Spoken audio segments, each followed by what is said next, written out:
I will call upon Ms. Lateva to present the Distinguished Alumni Award and to introduce our speaker.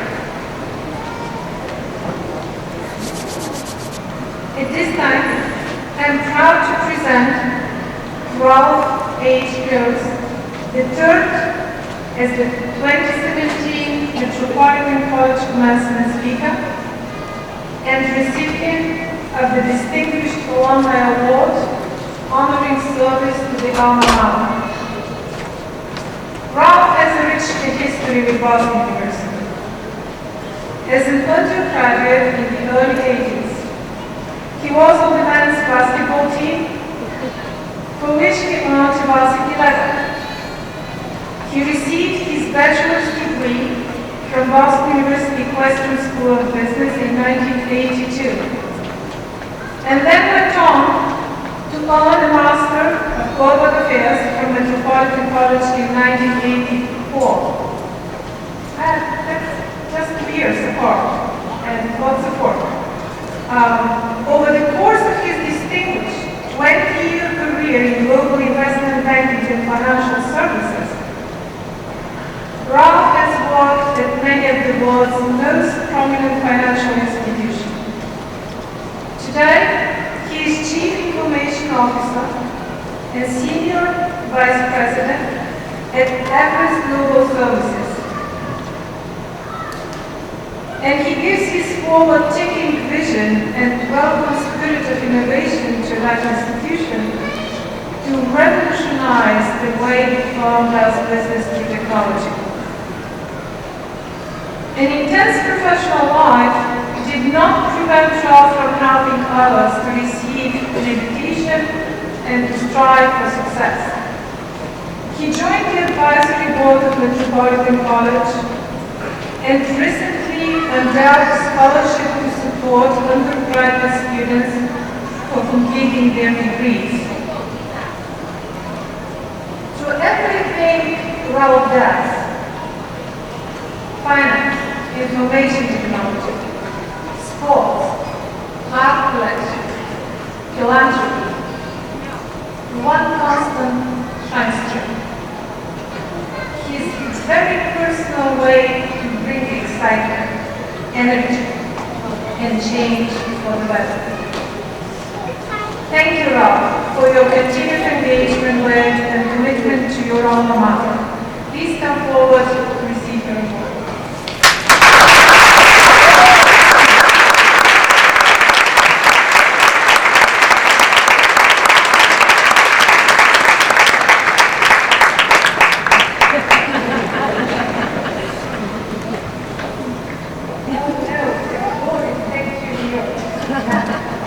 And that is going to bring excitement.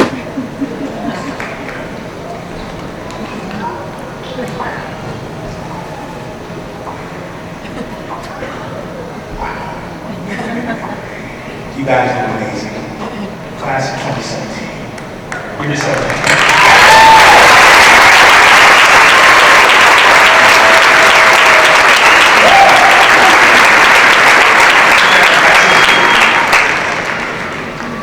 First, let me start with a really heartfelt thanks to Dean Lateva. I got that right. Yeah. Did you all know how to pronounce that? For having me here. I'm still convinced that this is a mistake. I'm on the stage. I thought at first when I got the invitation, some of my friends were pranking me. And they assured me that they weren't. And then I thought maybe Dean was pranking me. She has an interesting sense of humor, but she assured me, Ralph, I'm not pranking you, just permission speaking. So here I am. I also want to thank Dr. Catherine Moran. She has been an unbelievable steady force throughout this whole review. She's there. And I really appreciate everything she has done to make this day possible and getting me here. So thank you. Quick story before I begin. And something I want you to keep in the back of your minds. I believe the universe is a very connected organism. Einstein called it quantum entanglement. It's with the action at a distance. So imagine that you come to a commencement and get a physics lesson. When I began writing my speech, I thought giving it a title would help focus me and channel my thoughts and my energy. So after a lot of consideration, I titled my speech Change the World. Upon a recommendation from last year's commencement speaker, Ira Cohen, who, by the way, did an unbelievable job. Thanks, Ira, for all the great advice and counsel. I was advised to download a teleprompter app to practice. And in the app, I had some pre-filled information. And it read, because people who are crazy enough to think that they can change the world are the ones that do. That immediately became the new title of the speech. So, hang on to that thought, grab your popcorn, and start. Get them out there! I only have a few moments to excite you, perhaps entertain you, and most importantly, inspire you. To accomplish that tall order, I'm going to call on the words of George Bernard Shaw, Steve Jobs, Yoda, and that great modern poet and philosopher, the irrepressible nature boy Ric Flair.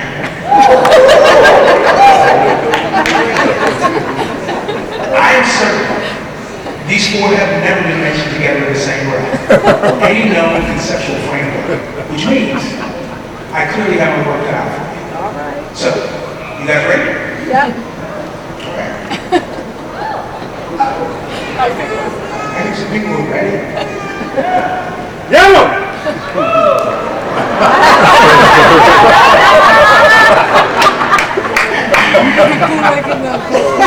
I'm too much wearing, custom suit wearing, victory stealing, women dealing, Tesla riding, jet flying, son of a gun, and the world's going to have a hard time holding this unreasonable man down.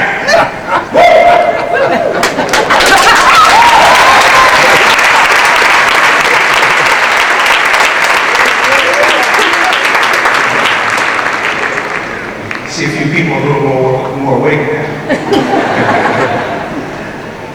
Leaving aside for the moment the argument over the authenticity of professional wrestling, Ric Flair was considered by many to be the greatest professional wrestler of all time. His athletic prowess in the ring made him a Hall of Famer and world champion many times over. But it was his ability to work the microphone that made him a superstar. He was completely over the top. Bleached blonde hair, flashy jewelry, designer clothing, limos, private jets, the works. He had a flamboyant lifestyle that was all about glory and gold. He had this spectacular ability to look straight into the camera, lean into the microphone, and take testosterone-fueled trash talk to a completely different level. A pro wrestling promo is actually a lot like a commencement speech. I'm sure it means a lot to you. The great promo builds drama, and true masters of the craft use it to set up a storyline and get people excited to see the match, or in this case, listen to the rest of the speech. If you thought Ric Flair was over the top, George Bernard Shaw said, quote, "The reasonable person adapts to the world. The unreasonable one persists in trying to adapt the world to them. Therefore, all progress depends on the unreasonable person." He also said, quote, "People are always blaming circumstances for what they are. I don't believe in circumstances. The people who get on in this world are the people who get up and look for the circumstances they want. And if they can't find them, they make them." End quote. Steve Jobs said, quote, "When you grow up, you tend to get told the world is the way it is, and your life inside the world, and your life is your life inside the world. Try not to bash into the walls too much. Try to have a nice family. Have fun. Save a little money. Life can be so much broader once you discover one simple fact. Everything around you that you call life was made up by people that were no smarter than you. And you can change it. You can influence it. You can build your own things that people can use. Once you learn that, you will never be the same again." And arguably, the greatest Jedi Master in the universe once said, quote, "Do or do not. there is no try, end quote.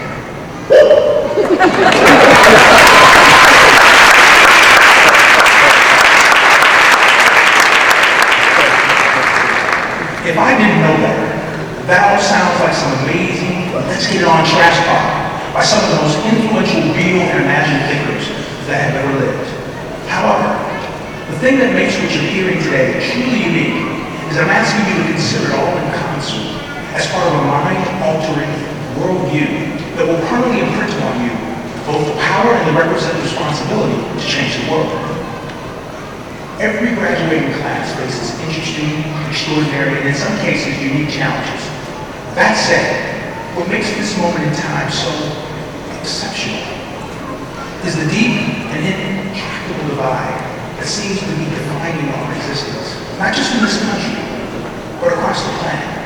It's the kind of division that makes solving problems less probable and less possible. Luminaries such as Stephen Hawking have recently sounded alarm stating that human technology coupled with, quote, our naturally aggressive instincts, end quote, could threaten the existence of the human race. Hence, the need for people who are not simply willing to bend to how things are or how the world is trending. We need unreasonable people to dig in their heels against what they feel like and inevitably slide into chaos. Reason says that I shouldn't be here. The fact that I am is a testament to many times over the course of my life when I've refused to be a Lord of reason and prodding to be the other side. I've been come on son my whole life. Come on son, you can't afford Boston University. Come on son, you're not going to play divisional basketball. Come on son, you're not going to Wall Street. Come on son, you're not going to be the CIO of Fortune 500. Come on, son. And I'm sure many of you have heard similar sorts of things throughout the course of your life. To truly understand what I mean when I say I belong here, you have to appreciate where I come from. I was born in Pittsburgh, Pennsylvania. To this day, when people attempt to tell me what a great place Pittsburgh is, I tell them that it is a world that epitomizes the tale of two cities. And I am not from the desirable home.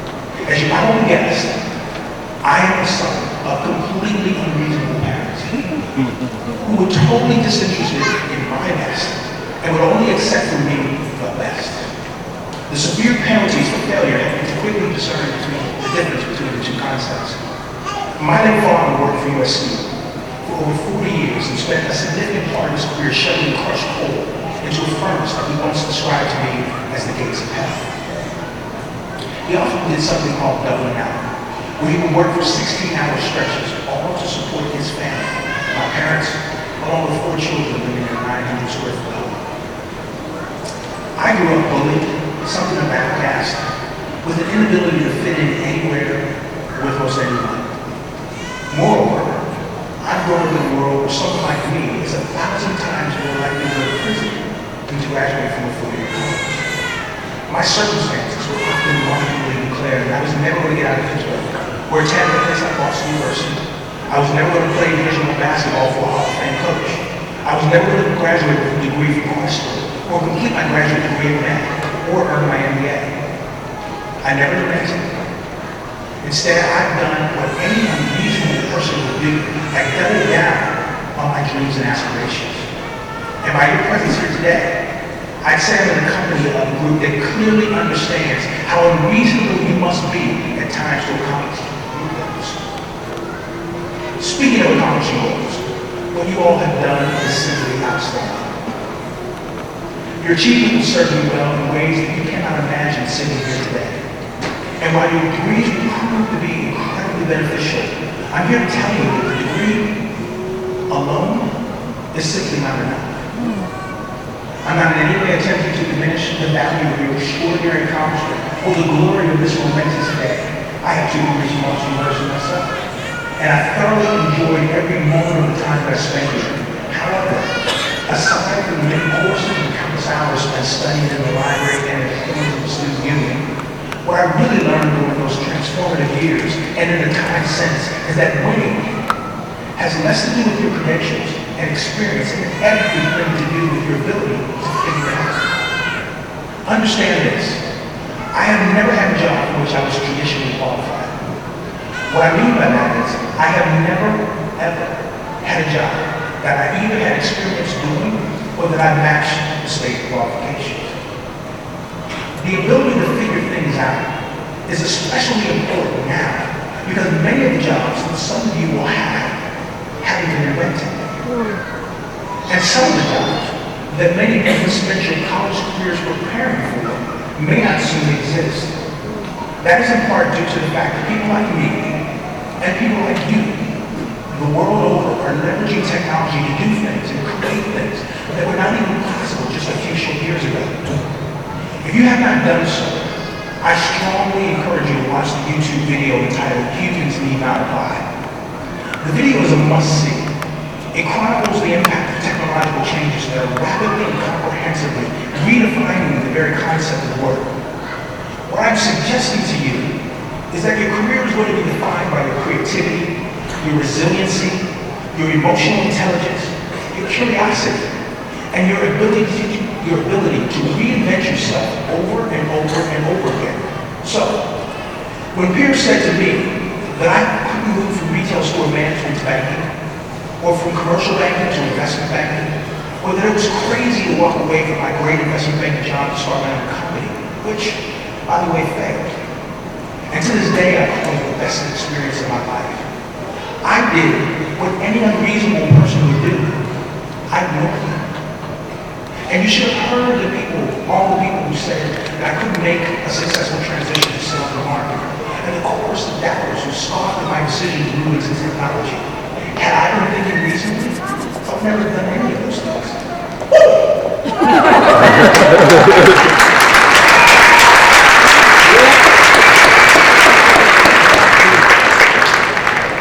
All those changes in my life, and the ones coming in yours, represent opportunity. If you are the unreasonable type, the type that is dissatisfied with being defined by boundaries, circumstances, and limits that you did not create, or walls that someone else made up, even if that wall is that degree you just heard, then the world that awaits you is full of opportunities. You all possess the power to live a life that you define on your own terms, limited only by the force of your will and the courage of your convictions. Which brings me back to where we began. My Ric Flair-inspired declarations, my affirmation to myself, and my defiant shout out to the world that I am and will always be that unreasonable person.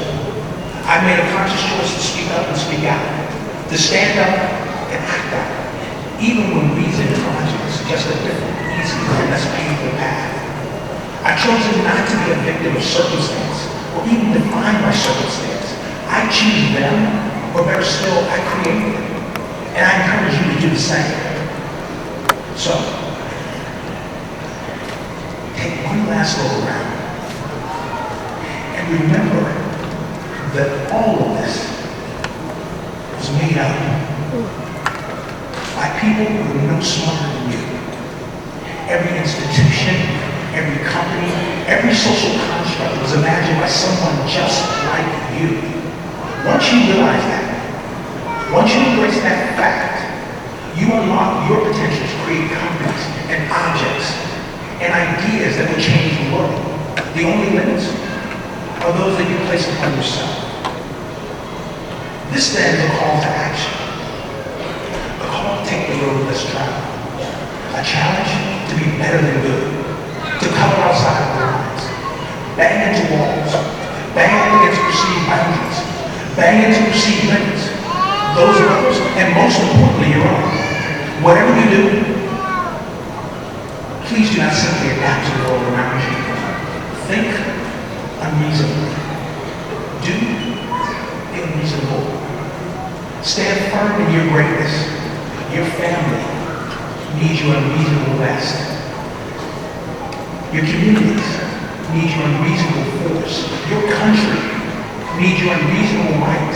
The world needs your indomitable, unreasonable will to challenge convention and change our collective course for the better. Force the world to adapt to you. Create for yourself a life of infinite possibilities, and by doing so, change the world. Now, Boston University, class of 2017, give me two classes of Ric Flair.